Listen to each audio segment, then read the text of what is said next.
it was like one of my highlights ever in my career in wrestling was having that match.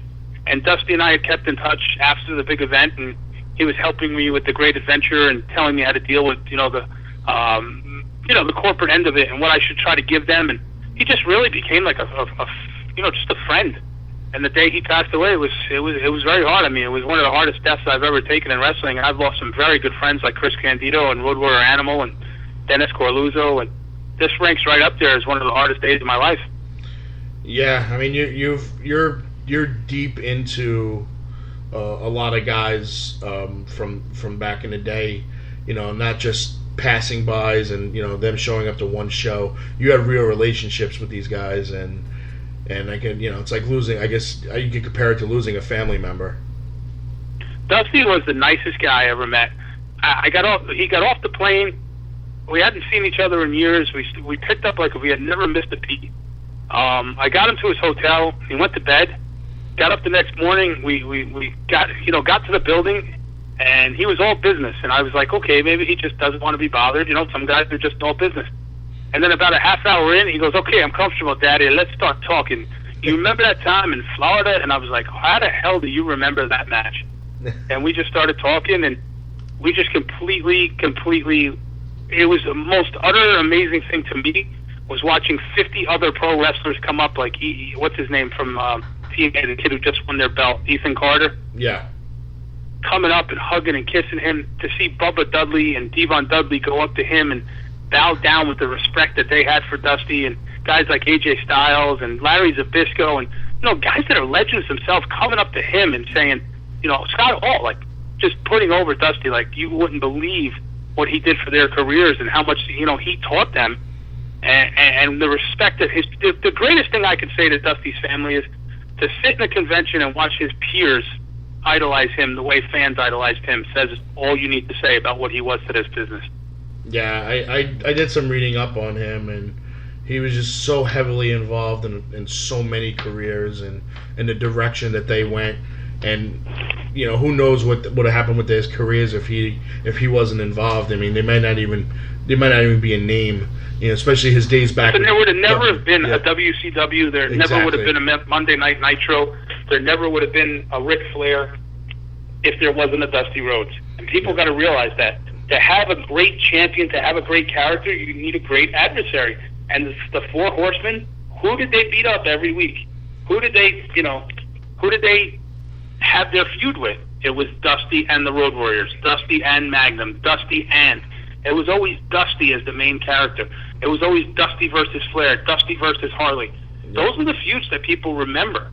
And without that, Georgia Championship Wrestling would have never become World Championship Wrestling, which never would have became Nitro and Thunder and all of that if Dusty didn't carry that through the late 80s and early 90s. And people got to realize that without that man, Southern wrestling doesn't exist. He was working 3 territories at one time in Texas, Florida, and Georgia. In 1 week, he was carrying the whole Southern promotion. He was the Hulk Hogan before Hulk Hogan. Yeah. And it's a shame because you didn't have the major TV market, so people would know his name, like they knew Hogan. Hogan had the advantage of being backed by a billionaire. Well, you got to realize something too, Kevin. I'm probably older than you. I'm 44 years old. Every Monday night at midnight on Channel 67 on the UHF dial, you'd have to go to the old Channel U and then go find 67, was Florida Championship Wrestling, and we got that in New Jersey. And then in October 10th, 1981, I'll never forget the date as long as I live, we got cable in Lodi. And we plugged the TV in, and the cable guy just happened to be a Saturday at like 6:08, and the first person I ever saw was Tommy Rich and Dusty Rhodes challenging Stan Hansen and Ole Anderson to a tag match at the Omni. And I didn't know other wrestling existed because I was a 10-year-old kid who lived in New Jersey, and all we got was midnight WWE and Channel 9 at 12 o'clock on Saturday afternoon. You saw the same type of matches, which was SD Jones versus Mr. Fuji. Yeah. And it was never anything exciting. It was TV tapings. And then all of a sudden you saw this wild Georgia Championship Wrestling led by Dusty, Roddy Piper, and Tommy Rich. And it was a whole new world, and I was hooked, man. That's funny. I do remember the UHF, unfortunately. I'm 40. I'm not that much younger. Yeah, I remember that. Feeding for a channel, hoping something will come in other than some. People forget aluminum foil on the windowsill, trying to get a reception and a signal. That stuff was real, man. Or making your little brother stand there and hold the antenna for a half hour. Yeah, or punching him in the leg if he moved. Yeah. But it's funny because Telemundo always came in crystal clear. Yeah, well, it was a Jersey station, believe it or not. Always clear. I got that in Staten Island, crystal clear. Okay, so let's get back to GCW.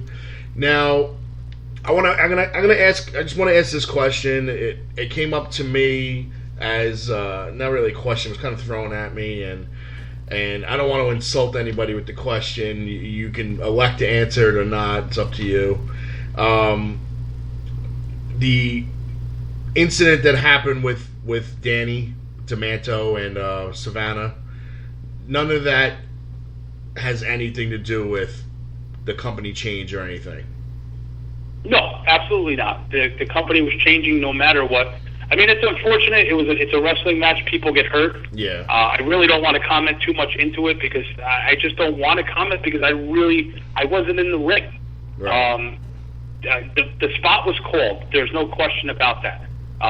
The spot was called. An injury occurred. She's one of my dearest friends in the world. So is Danny.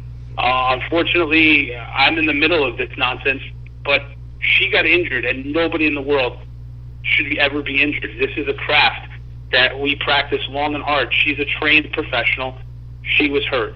Danny's a trained professional. He feels like shit. She got injured. And I just hope to God that somewhere down the line they could shake hands and be friends again. And that's all I want to say on that right now. I mean, I pray to God every day that nobody ever gets hurt worldwide in any sport. It's a shame that it happened. Okay, I just felt I had to ask, to get it out there. But no, the name was changing going back to probably Christmas of last year. We started kicking this around. Mm-hmm. There's like I said earlier, there's a couple stokes and a couple irons in the fire right now that I can't really talk about this week. But I promise, I'll give you an exclusive. That when the minute the contract signed for the tour that we're discussing, I'll call you back and I'll announce it on this show first. Oh, I appreciate that. Definitely appreciate that. But I'm going to just say this: Philadelphia area, Atlantic City area, and Maine. You might have something to get excited about, and Las Vegas, because Jared isn't the only company looking to be shooting some episodes in Las Vegas. Las Vegas. Now maybe I have an excuse to go to Las Vegas. you very well may have one. I mean, people seem to forget that I ran Las Vegas at the Plaza Hotel and Casino and the Orleans Casino with David Marquez going back in 2007 through 2011. That's funny. Now, do you have anything to say to some of your competitors here in New Jersey? Maybe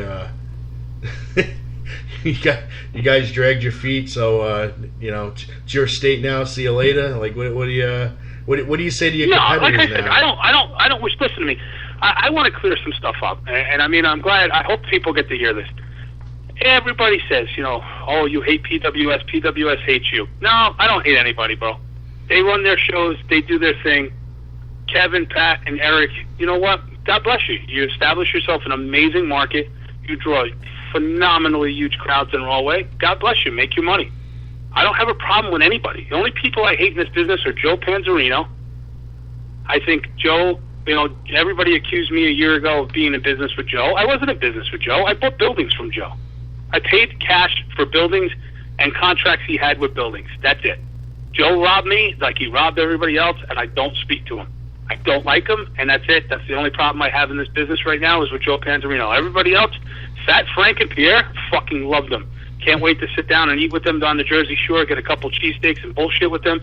I have no problem with anybody. I don't have a problem with anybody from the BWO to, I don't even know where that company is that Jared and, I apologize, it's what's it, DP3 or something like that with Jared and D2W.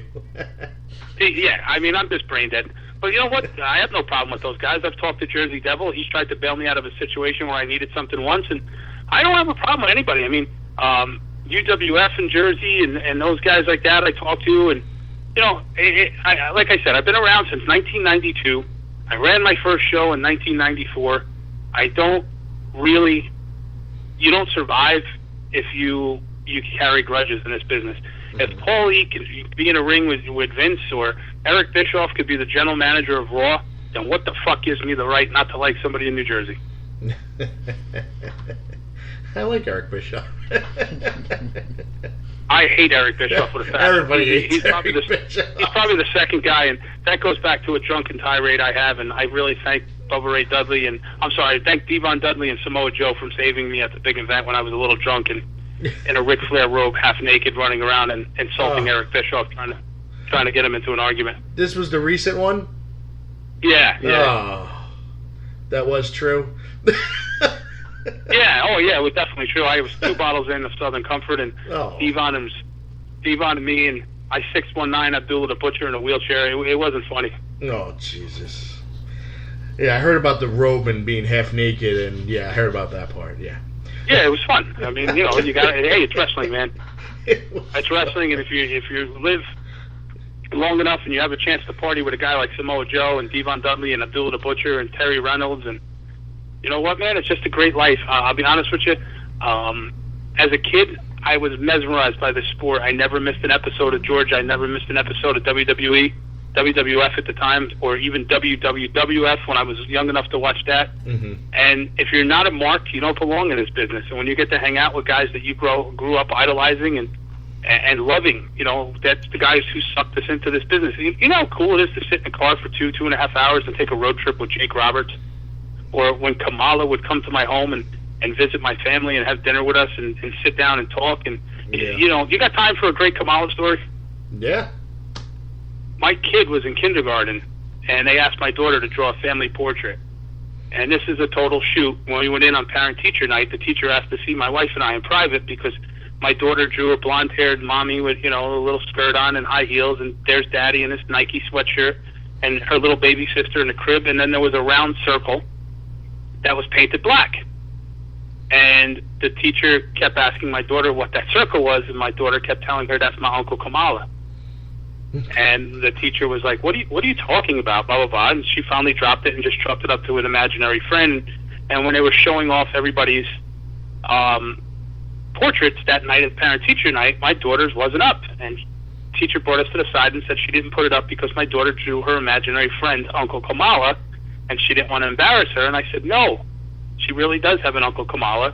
He's a former WWF pro wrestler who comes to our home all the time for dinner, and my kids call him Uncle Kamala, to which my teacher said, the Ugandan giant? And we said yes, and she said, can I get an autographed picture? Yeah. So, my kids have grown up around this business, and it's, it's kind of funny at times. Yeah, that is kind of funny. Uncle Kamala. Of all the wrestlers to pick, Uncle Kamala. Uncle Kamala is the greatest guy in the world, by the way. I pray to God every night for him to get healthy. He's lost his legs. He lost his job. He's a little down and out. And one of the most nicest men I've ever dealt with in the world. Never mind in this business, but my other businesses or anything. James is a great man who, he's fallen on hard times, and I pray every day that he gets better. Let me ask you this. Now we just talked about Kamala and his health. I just had a short conversation with Billy Jack Haynes. Yes, okay. And a lot of these lawsuits now are coming out of everywhere to the WWE of a lot of these former wrestlers who are having post-concussion syndrome and dementia and all these head-related injuries, and even guys who have so much pain they've gotten into painkillers, and now they're hooked and they're going to rehab, and they're waking up the next day not even remembering why they're even in rehab and things like that. Now, I want to ask you this: do you feel that at some point that WWE, a big, huge conglomerate, should unionize wrestling or at least offer pensions? I think that Vince, years ago, should have allowed a union or at least offered health benefits. Mm-hmm. He at one point was a billionaire. The road schedule of 310, 320 days a year back in the 80s and the 90s was just grueling. Listen, he made guys millionaires. Would we know